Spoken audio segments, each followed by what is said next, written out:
The current climate at Arsenal is one of exhilarating, yet nervous anticipation. Every fan is smiling at the exceptional talent on display, but there is an underlying sense of awe, a disbelief that this level of unique capacity could appear so suddenly. It is the story of Eberechi Eze, the midfielder whose arrival has instantly rewritten the club's destiny. A player whom the transfer market valued close to £100 million, yet Arsenal secured for a figure around £67 million.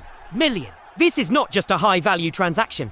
It is a profound narrative of redemption, rejection, and the poetic inevitability of a homecoming. He is the kind of explosive, match-defining talent that Arsenal has not experienced in over 2 decades, executing his mission with a calmness that seems almost unnatural for a player carrying such expectation. Eze arrived at the club of his dreams with a clear objective to help secure the Premier League title for the first time in over 20 years. So far, his delivery has been consistent, ruthless, and absolutely essential. His quality is not confined to perfect scenarios. He can handle a bouncing ball at any height, in tight spaces, and still find ingenious way to finish or create. This capacity to seize a moment and convert it into a final third action is precisely why he is so critical, evidenced not only by his 5 goals and 3 assists, but by the quality of chances he creates for others. Like the exceptional through ball he put to Declan Rice early in a recent key fixture. The more time he spends operating in the final third, the better the entire team functions. What makes his rise truly terrifying for opponents is the nature of his impact. He produces when the lights are brightest. In games where the entire team felt lost, he has often carried the burden, pulling Crystal Palace to an unimaginable FA Cup success with personal heroics.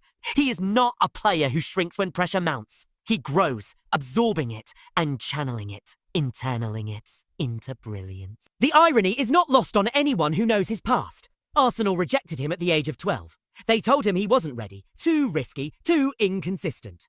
Yet his bond with the club remained, a deep-seated love that brought him back the moment they came knocking again. Red and white was always his intended future, and he proves that inevitability every single weekend, showing up to train even when given time off, asking questions and craving extra practice. This confluence of profound natural talent and an almost fanatical desire to improve is what makes performances like his possible.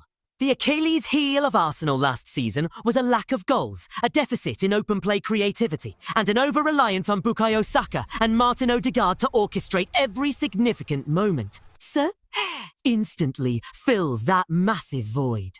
He brings unpredictability, boldness, and the sheer courage to take over a match without requiring any support. This is the ruthless second act of a true comeback story. After his rejection, his path spiraled. Trials at Fulham and Reading, everywhere met with the same cold, dismissive verdict. He was the cage kid who was suddenly drifting away from the game he worshipped, surviving 5 different rejections. It was only Queen's Park Rangers in 2016 that took a chance, offering him belief, which became his everything. It was at QPR that the player we see today truly took shape, growing into an old-school number 10 with the elegant touch of a street baller and the tactical mind of a seasoned playmaker. His 3 seasons, there were a period of explosive growth, culminating in a transfer to Crystal Palace for £17 million. His time at Selhurst Park was a testament to resilience. Just as the national team was calling, securing him a provisional spot in England's Euro squad, disaster struck. A ruptured Achilles tendon. A whole season vanished in a moment. But Diz did not break. He simply rebuilt. The 2022-23 season saw him explode with 10 Premier League goals, followed by his most complete season, yet in 2023-24, where he provided complete command of Palace's attack. His game is defined not by raw speed or brute force, but by exquisite timing, elegance, and the composure that is only forged by years of performing under pressure. He became the player for the biggest moments at Palace, always stepping forward when the pressure rose, consistently finding a way to hurt the league's top 6 clubs. His FA Cup run cemented this status, culminating in a championship ceiling goal, a kid once discarded by the system, now winning trophies with pure ice in his veins. Arsenal's interest was driven by a cold, hard, statistical and tactical necessity. No. The squad needed depth, versatility and open play creation, especially after injuries forced makeshift solutions. Ez solves all three problems instantly. Mikel Arteta requires players who can operate between the defensive lines, breaking down low blocks without demanding everything from Odegaard or Saka, and who can generate final third production without fundamentally altering the team's structure. Ez fits this blueprint with alarming perfection. His effective operating zone at Crystal Palace, a left-leaning number 10, is nearly identical to the left-side number 8 position in Arsenal's current system. The heat maps confirm his activity mirrors the same pockets occupied by Declan Rice last season, but with a far more aggressive ball-carrying impulse. The numbers elevate his signing from a logical move to an essential one. Last season, Ez matched Saka as a top contributor in combined goals and assists, generating over 100 shots and leading his team in expected goals. More strikingly, his 138 dribbles were nearly 30% more than Arsenal's best performer in the previous year. No one in the current Arsenal squad offers that vertical, line-breaking creativity with the ball at their feet. His ability to generate chances directly off the dribble, carrying the ball into a dangerous zone, and ending with a shot or a teammate's finish is a profile unmatched by any other Arsenal player. Odegaard is a passing maestro, Saka is direct threat, Rice provides structure, but until Ez, Arsenal lack the consistent capacity to destabilise a compact defence with a single, self-generated run. This is the missing ingredient, unpredictability, a player who turns static possession into danger in one single glide past two opponents. His versatility is the final masterstroke. He can seamlessly operate as a false 9, a left winger, or a left number 8 based on the required tactical adjustment.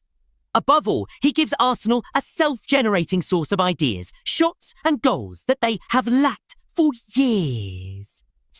Last season, over 60% of Arsenal's attacking sequences came down the right side, making them painfully predictable, with everything starting and ending dependent on Saka.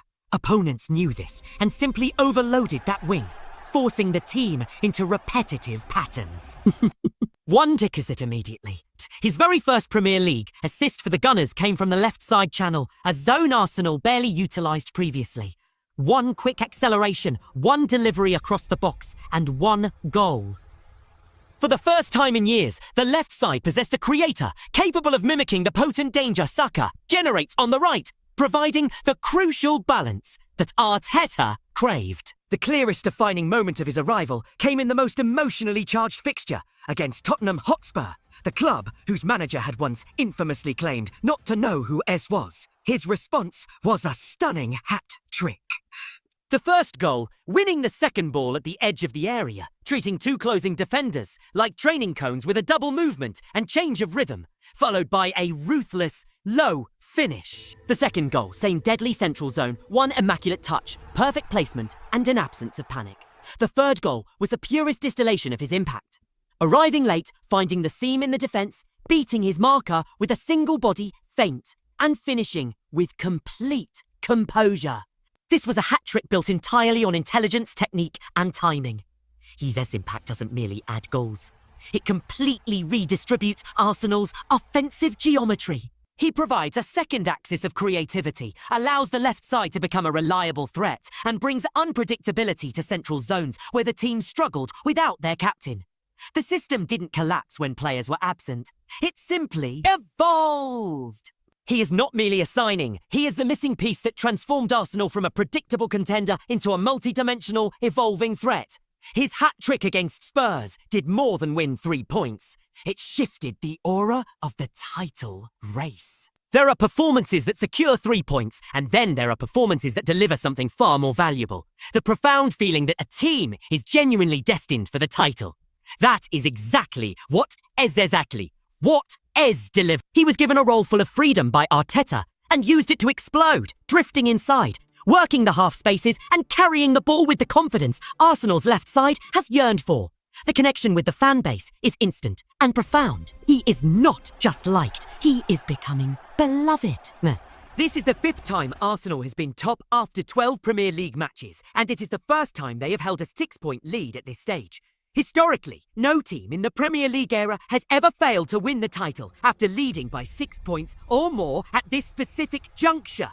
or more at this specific juncture. The league is challenging and nothing is guaranteed. But this Arsenal team is different. They no longer rely solely on one wing. They no longer freeze in high-pressure moments.